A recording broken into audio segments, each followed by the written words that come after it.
putting things together after, fill in your favorite explosion on the internet.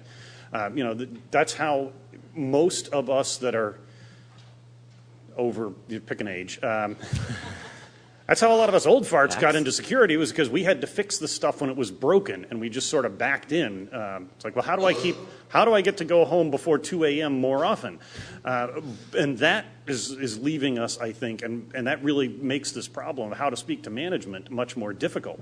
But I'd really like to hear some more from Anton, because he's got a wide range of experience and practical experience. So let's give you a few minutes to... Actually wanted to first hit this important point that raised about compliance in PCI payment security in particular, because the best way to answer or to start thinking about the whole point about why don't the brands, change the system is the following. I don't really know what percentage of Windows 3.1 code is in Windows 7, but I'm sure it's not 0.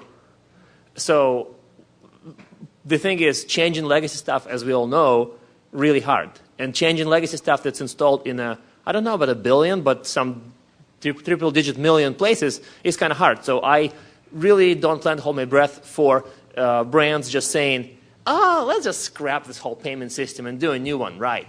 I mean, when I read about Internet 2 or some next-generation protocols, I always kind of laugh, because legacy stuff never dies. So with that out of the way, I want to go back to compliance as a way to motivate to do security, I mean, broadly defined. So with the payment system out of the way, we probably will be seeing more compliance. And why is that? And we probably will be seeing more prescriptive compliance, more like PCI, less like ISO. Because for some people, if you give them a really solid methodology, like to do risk analysis, to do this, to do that, they would look at it and they would say, wow, this stuff is complicated. So can we just, accept risk? And that will be the end of it. So the only way to motivate certain type of people is to give them a friggin' checklist. And yes, some people will get upset. Most people in the audience will get upset if some guy shows up and he's in a suit and he gives you a stupid checklist and says, show me 100.00% coverage of this. So yes, that is not a good thing. But at the same time, think about this. For every one of us here, there are maybe 10,000 people for whom that's the only way that would get them to do anything. And to me, that's really the theme that, I might disagree with it. I might not want to be given a checklist, but I know, and I've seen enough people for whom that checklist is the only way. And that is kind of sad, but that's what it is. Yeah. Anton's right. That group, the negligent, will only do something if you force them to. But just like No Child Behind, we've focused all the budget, all the attention, all the spending on the dummies. And it's dumbing down this industry. This is why it's an existential threat to this room and to the way we do our jobs. Now, the other fact of the matter, and we're going to run out of time, but let's just figure this out. The one thing I learned from Mike that I completely agree with is you can't just have the smart people fix this, because a breach in one merchant will affect one of the responsible merchants. It is a social disease, so to speak. But there's a logic flaw here, guys. There's a logic flaw. We are simultaneously saying that these negligent people are so stupid and so irresponsible that we must force them all to some minimum level of security, right? So they're completely incompetent on the one hand. But then when I talk about the efficacy and how the PCI standard doesn't actually prevent rampant fraud, we are year to year up in breaches, etc. I hear the defense that, well, if you implement PCI properly, you won't break in. So how can they simultaneously be complete morons that Jack deals with and flawlessly execute the digital dozen? So we really have to ask ourselves, I see PCI as a hypothesis on how to reduce fraud. Is it working? So we have to look at to judge the overall system. Is it working? Is the opportunity cost greater than the efficacy? What are the long-term implications on innovation and roadmaps and technology development if we allow this to happen? I don't think PCI is going away, but to quote the great philosopher Stan Lee, with great power comes great responsibility, and right now PCI has all the power. I would like to see this organization, this group of people, challenge them to be more responsible with their power.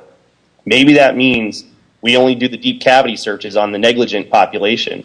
Maybe there's a quick test for competency to get the other cardholder, the other merchants, the other people doing a decent job on a faster track. Maybe we're more diligent and militant and stop talking about securing inherently insecure payment systems and focus more intensely on descoping or on new technologies that are less Swiss cheese. But current course and speed, I see professionals like ourselves in this room are net neutral or slightly pissy towards PCI. I think we need to don an attitude of insurgency. We need to be rebels and basically push back to make sure that in no breath, in no boardroom, in no merchant or enterprise do we ever allow the digital dozen of PCI or compliance mandates to be conflated with good security. Cool. Thanks, Josh. We do have about 8 minutes left, so let me. I'm not sure, but I think Mike may have something to say. Let's take a comment later. Let me. Good. What it really comes down to when you watch what happened as the card associations, which are now limited liability corporations, pushed the risk down onto the issuing banks, who then pushed the risk down onto the merchants. Okay, what we're really talking about is when you get your bill at the end of the month for the de facto world currency, and you look at that interest rate, which is between 17 and 2 million %, and the prime rate is still 0.5% or less. You start looking Absolutely. at that, you know what it is? It's goddamn protection money that we're paying off the fraud because it's easier to hide fraud losses. And I dare any of you to get an actual fraud loss number from either Visa or MasterCard. They will not tell you. It is That's right. If I could. As far as the cost of replacing the system, do an overlay. And the new system, it costs a cent per transaction. And the Illuminati track is in the next room, please. But what I do want to make a comment of, is that information security is something that we are not doing well as an industry. And if we are doing well, then it's going to be measured by the fact that the attacks are going to continue to get better and better, right? So one of the things that I think that we have to consider is that we are continuously trying to address information security.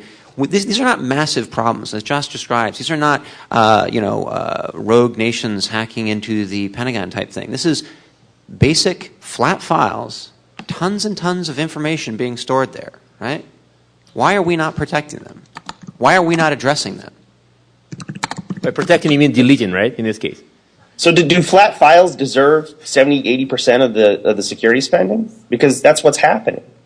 It is a simple issue when you put it that simply, but the overall net impact to the environment, to the market, is it is the number one driver of spending. That's not a Josh quote. That's a fact. The number one driver of security spend is compliance, and of that group, the digital dozen and derivatives and copies like the Nevada law. And to that response, I would say it's the bulk of the focus. So it's not simply flat files. I have sat there in front of so many people where they have said to me, thank goodness that PCI came along or some type of X regulatory issue came along, because until then I had zero budget, right? My organization wants to do zero on information security until it's required to from X perspective. And we've heard this from talking to so many people at the event today. I don't have enough money. I'm not being supported by upper management, blah, blah. All right. These are the types of things that help us. Okay. Go. All right. Go. Go. We keep using the term information security when talking about PCI, but we're just talking about protecting credit card numbers. We're not talking about the database that has the social security numbers or your intellectual property or anything like that. Yep. So we're just protecting. Michelle makes a very strong point, which is that this is credit card data, or this is card data only. And we've talked about this, and companies that do, it comes back to the problem of good faith. If you make a good faith effort to be PCI compliant, you will be more secure. But if you didn't make a good faith effort to be secure in the first place, maybe your version of descoping is pulling the credit apps that you take for your in-house charges and putting them on a separate database so they're not in PCI scope and you don't have to protect them until 201 CMR or whatever pushes it through. One of the points that I'd like to make that comes up is the reactionary nature of this. PCI follows the security industry slowly and cautiously, and you can make an argument that we don't want them jumping on the latest cutting edge thing. We don't want a bullet point that says you have to be patched against Aurora,